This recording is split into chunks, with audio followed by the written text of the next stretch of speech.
네, 윤석열 대통령 탄핵 심판 변론이 마무리된 지 일주일이 지난 가운데 헌법재판소가 오늘부터 평일을 재개했습니다.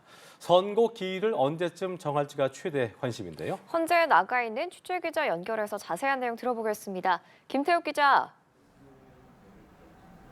네, 헌법재판관들의 윤 대통령 탄핵 심판 평의가 오늘부터 본격 재개됐습니다. 재판관들은 연휴를 포함해 11차 변론이 종료된 지 일주일 사이에 국회와 윤 대통령 측이 제출한 증거와 서류들을 살펴보며 쟁점을 각각 정리한 것으로 알려졌는데요.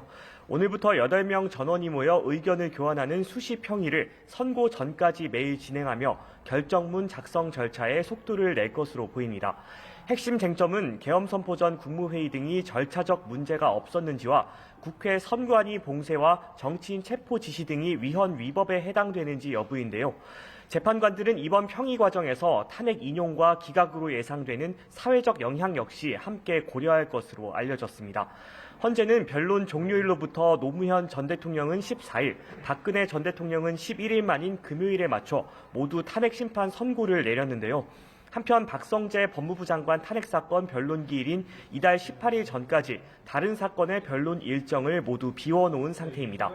2주 안팎의 평의를 거쳤던 선례와 오는 17일까지 일정을 잡지 않은 것으로 볼 때 헌재가 오는 14일 금요일을 선고 기일로 정하지 않겠냐는 관측이 조심스레 나오고 있습니다.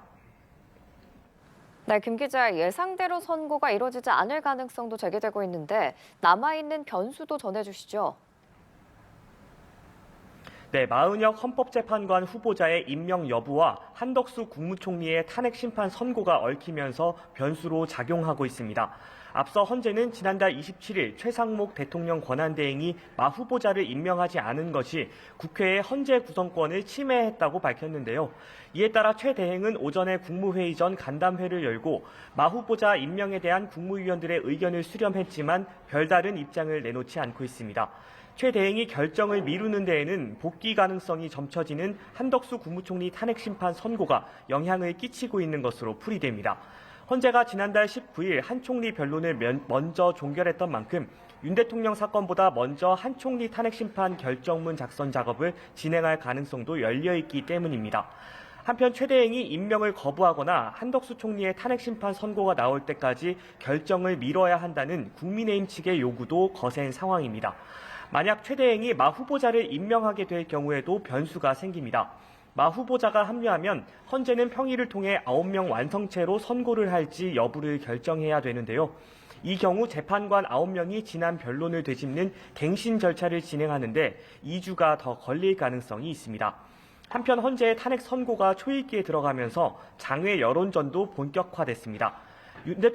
대통령 국민변호인단은 윤 대통령 탄핵 반대와 헌재의 졸속 재판을 주장하며 오전 11시부터 헌재 앞에서 청년 무제한 필리버스터 기자회견을 진행했는데요.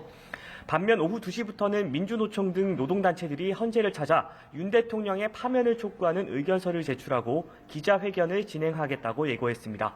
지금까지 헌법재판소에서 전해드렸습니다.